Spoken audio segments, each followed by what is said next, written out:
Carrie Nygaard here. I want to pop in and just do a short little free training for you all. How are you doing on this Monday? Okay, so today I'm going to talk about, for those of you who feel like you can't trust yourself around food, I want to talk about it. I'm going to talk about the number one reason why this happens as women in our society. And then also I'm going to give you 2 counterintuitive tips to find peace and harmony when it comes to food, just to be normal around food. All right, so here we go. Okay, so first you need to know that I dieted for many, many years. I remember as early as like 8 or 9, feeling like there was something wrong with my body. The first diet I remember going in on was when I was about 13 years old, even though I remember like trying to do like some restrictive things with my food even before then. And I dieted on and off, going up and down in my weight for over 20 years. And it wasn't until after I had my 5th baby, I had lost and gained the baby weight 5 times. And I was down to this happy, ideal place with my weight. And I was supposed to be happy, but I was anything but, because I had so much obsessive thinking about food. Just obsessive. I couldn't stop thinking about food.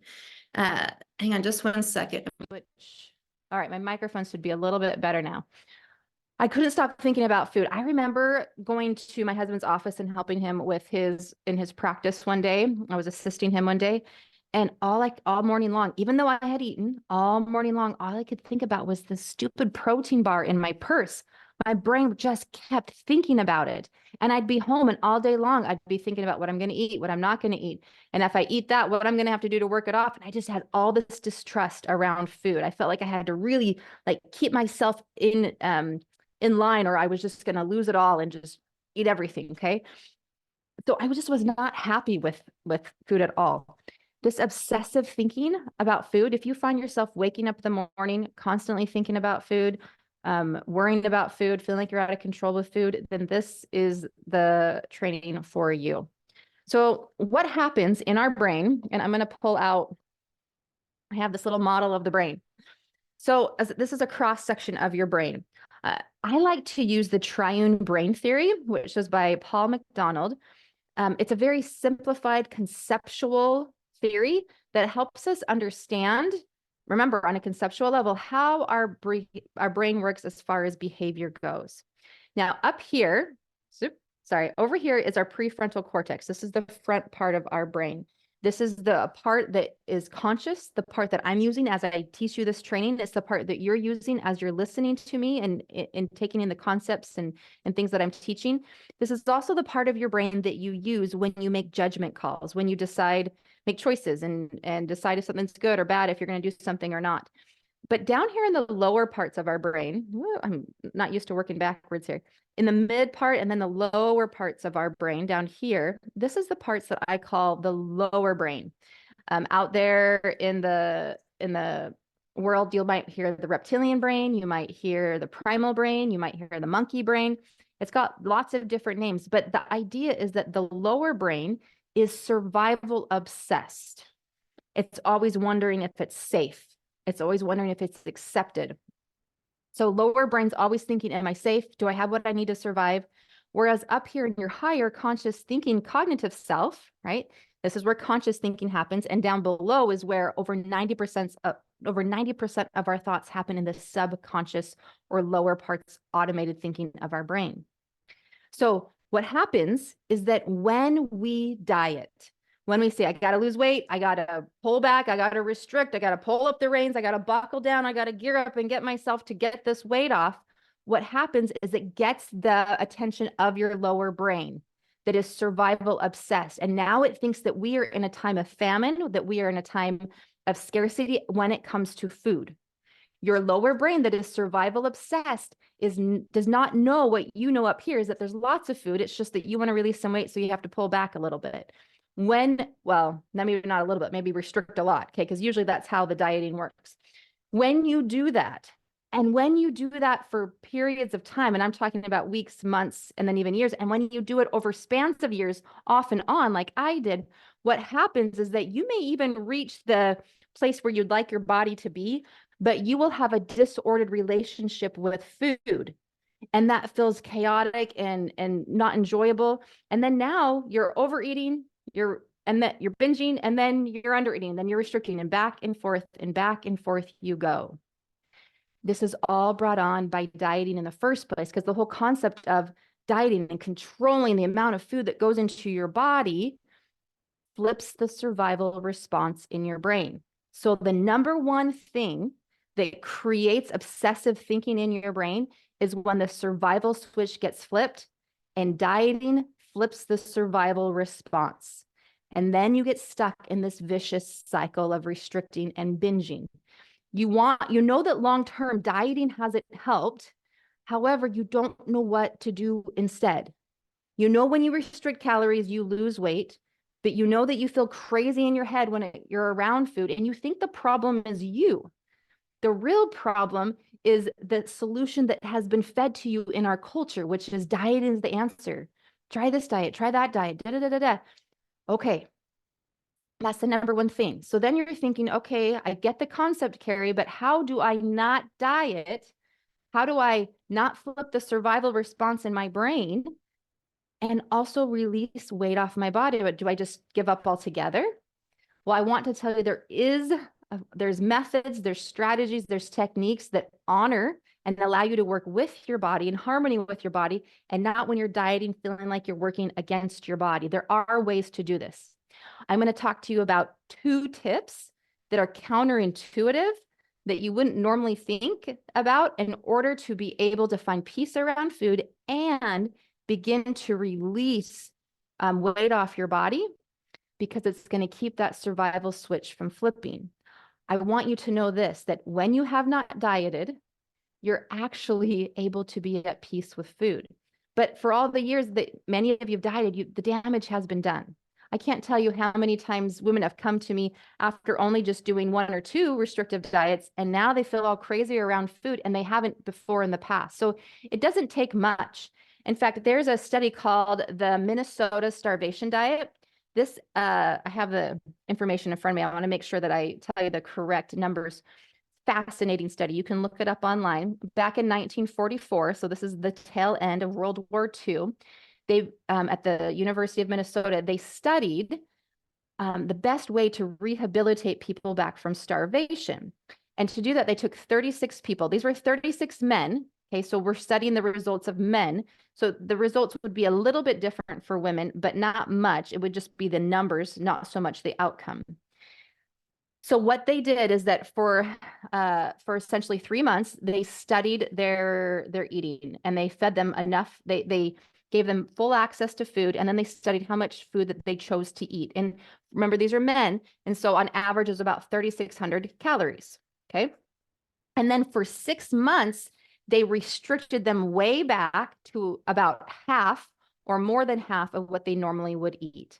So let's say that the average woman eats around 2,000 calories to maintain her status quo. There's some that do more, some that do less, but on average, it's around 2,000 calories, okay? So that would be like cutting calories down to about 1,000. How many of you have gone on diets that are where you're only eating 1,200 to 800 calories a day?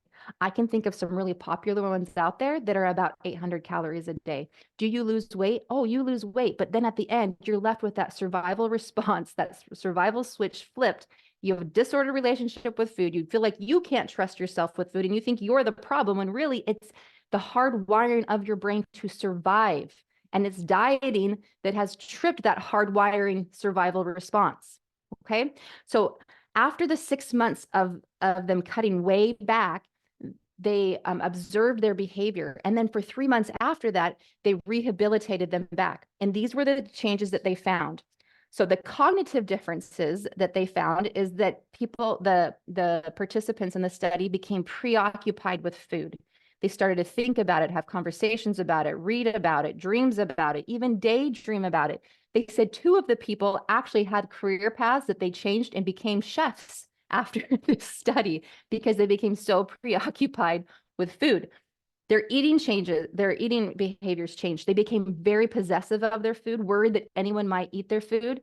And that reminded me of all the days when I used to count calories, and my kids would say, "Mom, can I have a bite?" Or they'd reach for something. I say, "No, Mom only gets to eat this. No one gets to have any of it." And I was very scarce about it, and I would eat it away from them.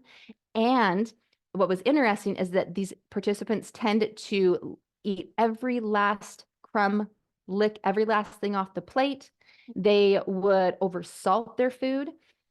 They would also cut their food into smaller bits and pieces. And so that what normally would have taken them just a few minutes, you know, a normal meal time, 10, 20 minutes to eat, they would have stretched out for a long period of time, for an hour or even 2 hours, just trying to have it last as long as possible. They began to over chewing gums. In fact, the people in the study began to have to limit the amount of gum that they could have per day to having 2 to 3 packs of gum a day. They were over chewing gum. Women that come to me in my program, because I have a program where I teach women how to just be normal with food, how to stop struggling with food so they can release weight from a place that's not dieting, okay? So they can stop the restrict and binge process. They can just be normal and find their ideal weight as a reflection of who they actually are, and not as a reflection of gearing down and buckling up and switching that survival response. So not only that, but the behavioral changes or the emotional changes that they had is that they were more susceptible to anxiety, more susceptible to depression after the study was over. They also became hyper-focused in on anyone else wasting food. They wanted no food thrown away. They became obsessive in thinking about it. So the physical observations that they found is that these men, the people that participated, had lost 25% of their body weight, okay? But their BMR, or their basal metabolic rate, that's how much energy your body burns at rest, had dropped 40%. So the body got really good and economical at how quickly it used the energy. And so after the 6 months, and then even after the rehabilitation, their basal metabolic rate had been taken such a hit where their body would not use as much calories. So that then when they went back to eating more calories, their body would pack on the weight and even more. And that the percentage of the weight that was lost, 40%, their muscle mass decreased, by 40%. So even though their overall weight dropped by 25%, which these are just healthy men that were just normal weight, 40% of that, or no, their overall muscle mass decreased by 40%. Let me make sure I say that correctly. By 40%. Can you imagine losing 40% of your muscle? That's what happened just after 6 months of cutting their calories down by about half. So when you do extreme dieting where you decrease your calories down, you damage your metabolism. You also mess up your brain because of the survival response being flipped. And the result is that, yeah, you get a little crazy around food or out of control with food because you have entered into survival mode. So that's what is going to happen. So my 2 counterintuitive tips to this is, the first one, no more dieting. And when I mean no more dieting, I mean stop listening to everyone else around what they think your body needs. And let's get back to tried and true, good basic nutrition that has been good for hundreds and thousands of years. Let's get back to being normal with food. And let's get back to listening to our body cues. Our body knows how to regulate and knows how to let us know when it's hungry and when it's not. But through all the years of dieting and not dieting, and then going on and off, and then also not listening to your body as to know when it is to eat and when it should be done eating, we don't know how to listen to our bodies. And not only that, but the cues can get a little bit wonky. If you've dieted recently, then your cues can get a little bit thrown off. However, there is a process to coming out of this, but first you have to stop doing the dieting, okay? No more doing diets, no more trying to find a special pill, no more trying to find a magic meal plan. Stop all of that, okay? That's my first tip. And then my second tip is that you need to replace restriction with a counterintuitive thing called allowance. I'm going to hit screen share because I want to show you. Let me find it here. I want to show you what I mean by that. So when you restrict, screen share, here it is.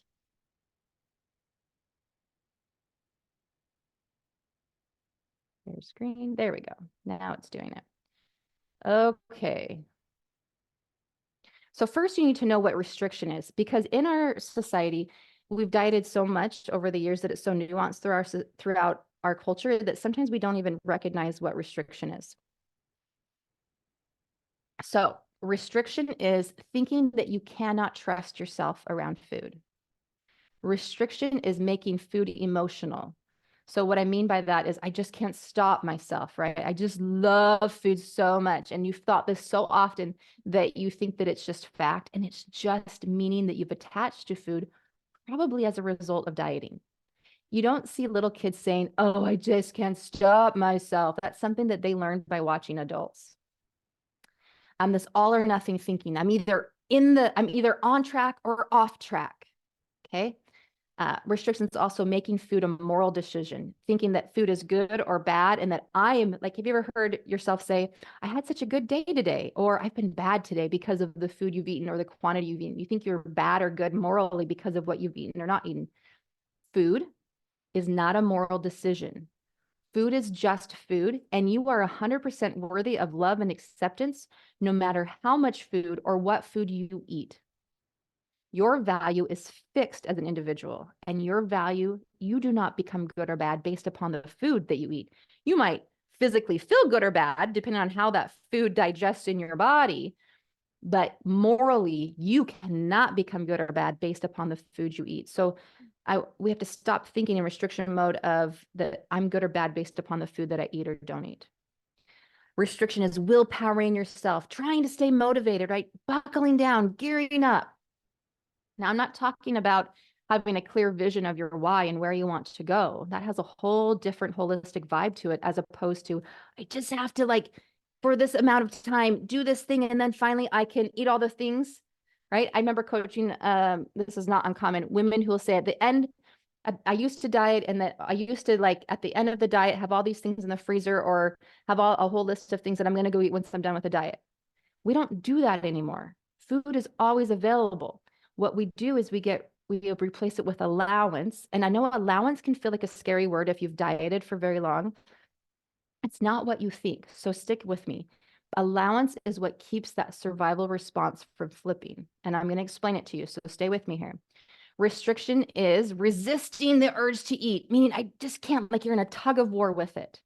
And you think, well, Carrie, if I don't resist an urge to eat, I'll just eat everything. And that's not true. There are more options to giving into an urge or resisting it. There's other options, okay? Restriction is also not paying attention to the hunger cues of your body. And restriction is creating shame and guilt around your food choices. Okay, sometimes we can feel a little guilty because, oh, I ate something and now my tummy hurts, and oh, I wish I didn't make that choice. It's okay to feel disappointed in a food choice. But what we want to drop is the part where we make something wrong about us because of the food we ate. Food just is. It is neither making us good or bad. Okay, so here it is. Allowance is separating your true self, your conscious thinking self, from that lower primal brain. So it's getting clear on, what am I thinking and what is going on in my lower brain? And I'm going to talk more about that in days to come.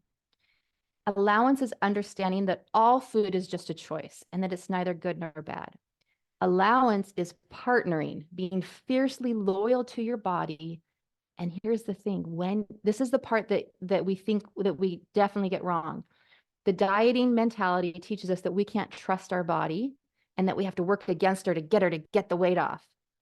The opposite is true, that when you are in partnership with your body in this fierce loyalty, loving acceptance kind of way, and when you're listening to her feedback, which I teach women how to do, how to re-listen to your body, how to listen to when it's time to eat and when it's time to stop. Even if you've never even paid attention to it, I teach you how to relearn that. But when you listen to that, now you're in allowance, okay? Allowance is leading with that higher conscious thinking self and not with the primal instinct for food. Allowance is making the decision from love and abundance, standing in your own power when you make a food choice. Allowance is believing that any food is available anytime. Nothing is going away. Let me tell you a personal example of this. I have a key lime pie recipe that I make every Thanksgiving. And it's pretty involved because I cook it from scratch, where I juice the limes, I zest the limes, I make the crust from scratch, and it's pretty labor intensive. So I kind of make it special and I just do it once a year. So it used to be on Thanksgiving, I'd think, oh, I only get this pie once a year, so I got to get it in now. And it used to be I would eat myself sick on the key lime pie. And I would make a lot of key lime pie so that I would know that there would be enough to last for days. As a result, I would make myself sick for days on the key lime pie. Okay. But once I pre-programmed my brain through a reprogramming process in my thoughts, doing thought work, I was able to go from thinking that this food was scarce to believing what is real. And the reality is that key lime pie is available anytime. I can go to the store and buy it. There's restaurants in town that have it. And if I wanted to find a simpler way to make it, I could. And if it was a priority, I could actually do that labor several times a week if I wanted to. And not only that, there are pies out there that are just as good that I could even have shipped to me on Amazon. Like, key lime pie is not scarce in the least. It's not scarce and it's never going away. I can have it whenever I truly want. Some of you think, oh, I could never think that way. You absolutely can. Okay. Not only that, but I've helped hundreds of women reprogram their brains. And I'll tell you about some in a minute, so that food is just food. Okay. So rewind a few Thanksgivings later, after I've done some work in my thinking. And it was so funny. I'd made the key lime pie again, and I sat down to have some, and I thought, I don't even really want a whole piece. I think I took a half a piece and I ate a few bites, and there was a few other desserts I tried, a couple bites, and I don't think I finished the piece that I took, and I didn't eat any more. And not only that, I made a reasonable amount for Thanksgiving, not enough to last for days. And that was it. And I didn't feel like I had deprived myself. I just didn't feel like it, because, and I enjoyed the few bites that I had. I just got rid of this survival response to eat it all. I was actually able to enjoy the amount that was there that I wanted. I ate the amount that my body actually wanted to experience, and I didn't eat myself into an oblivion fit, or into a fit of oblivion of feeling sick and blah, and all the guilt and shame and all that would go along with it. That's actually part of that cycle.